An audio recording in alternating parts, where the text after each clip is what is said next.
Je produis 20-30 fois plus que mon grand-père. Mon grand-père a élevé une famille de 5 enfants avec 5 hectares et 5 vaches. Mon père a élevé une famille de 5 enfants avec 40 hectares et 25 vaches laitières. Et moi, avec une centaine d'hectares et beaucoup plus de production, je vais réussir à faire crever ma famille. Je travaille à la ferme depuis l'âge de 14 ans. Alors, quand je me suis installé en 88, la situation n'était pas comparable à celle d'aujourd'hui. L'agriculture, elle a été mise en compétition au niveau mondial, à travers la politique agricole commune déjà. Tous nos intervenants, que ce soit les assurances, nos partenaires en mécanique agricole, les phytos, les engrais de synthèse, les constructeurs de bâtiments, ils ont tous suivi l'inflation. Ils ont pris de 2 à 3% par an. Et nous, on est resté sur un prix mondialisé. C'est-à-dire que mon lait à moi, on peut trouver le même en Pologne, on peut trouver le même en Chine, le même en Inde. Et les animaux, pareil, les centrales d'achat de la grande distribution, ils se mettent sur Internet. Et puis moi, si je leur fais voir mes vaches ou mon taureau, je peux bien avoir un beau taureau, ils vont trouver le même taureau que Philippe Grégoire, en Bulgarie, en Slovaquie, en Inde. Et puis à partir de là, on rentre dans du libre-échange. Si l'autre, il utilise des OGM, moi j'en utilise pas, peu importe. C'est la compétition du tous contre tous à celui qui sera le moins cher. Salut Ulysse.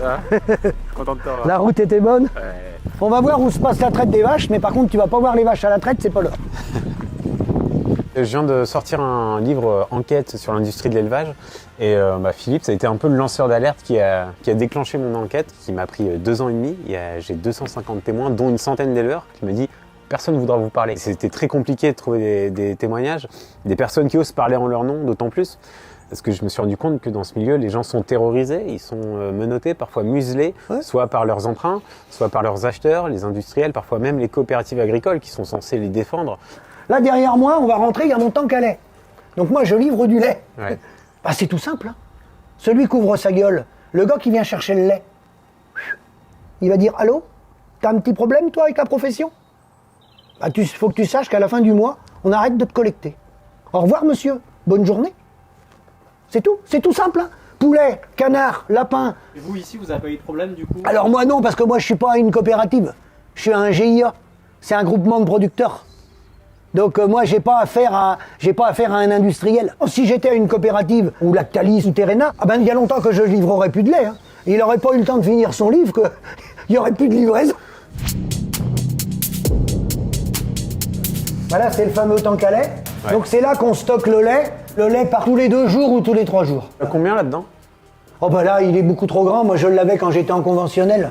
Moi, maintenant, je produis plus tout ça. Comme je me suis fait piéger en travaillant plus pour gagner moins, j'ai décidé de travailler moins pour gagner plus. Comme le compte n'y est pas, moi, j'ai compris que c'était pas le volume de production qui allait régler le problème. Le volume de production, ça enterre les paysans, parce que ça nous endette. Donc la traite se passe ici. Les troupeaux, ils ont grossi. Comme on n'a pas de rentabilité, on s'est fait piéger, la plupart d'entre nous. On a monté en volume pour compenser par le volume. Un être humain ne peut pas suivre des centaines d'animaux à lui tout seul. Donc en fait, l'agriculteur ne déclenche pas de maltraitance animale. La maltraitance animale, elle vient par la quantité de travail. On est débordé par le travail parce qu'on a augmenté notre volume de production. Un chef d'entreprise, un maçon qui a beaucoup de travail, il embauche. Sauf que nous, on ne peut pas embaucher. Parce qu'on ne pourra pas rémunérer les salariés ou les associés. Moi, ce qui m'a intéressé quand j'ai commencé à parler avec des éleveurs comme toi, c'est qu'on pourrait s'attendre à ce que les éleveurs défendent leur filière. Et au contraire, toi, par exemple, tu la dénonces. Ces coopératives-là, au départ, elles fonctionnaient bien, plutôt bien même. Y a quelques exemples de coopératives qui fonctionnent bien. Le Comté, le Maroilles, il y en a qui fonctionnent, mais des petites. Et là, c'est devenu des multinationales oligopoles mondialisées, qui sont sur plusieurs continents, ou qui travaillent avec des plateformes sur plusieurs continents. Et là, à partir de là, l'associé coopérateur qui est dans sa ferme, dans le Maine-et-Loire ou en Bretagne, c'est un numéro dans une industrie agroalimentaire qui fait plusieurs milliards d'euros de chiffre d'affaires. Et lui, là-dedans, le pouvoir de décision lui a échappé. Ce qui est intéressant avec Philippe, c'est qu'il a été super utile pour lancer des pistes. Et après, moi, mon travail de journaliste, c'était de vérifier. Donc, par exemple, j'ai analysé le montage financier d'une grande coopérative laitière. Et je me suis rendu compte, comme le disait Philippe, qu'il y avait des filiales à l'étranger. Je me souviens d'une filiale au Japon. Un certain nombre de ces filiales font des bénéfices. Et ces bénéfices, si on suit bien le circuit de l'argent, ils restent bloqués dans une sorte de zone grise, dans une holding, et ça ne remonte pas nécessairement aux agriculteurs. Un producteur de lait en marge nette, ce qui lui revient net, son revenu, il reste 3-4 centimes du litre de lait. Quand on regarde les études, on voit que sur les dernières années, la marge des industriels a augmenté, Oui. la marge des distributeurs a explosé, A explosé. et la marge des producteurs, elle a légèrement diminué. Oui. Donc il y a une injuste répartition des richesses. Oui. Quoi.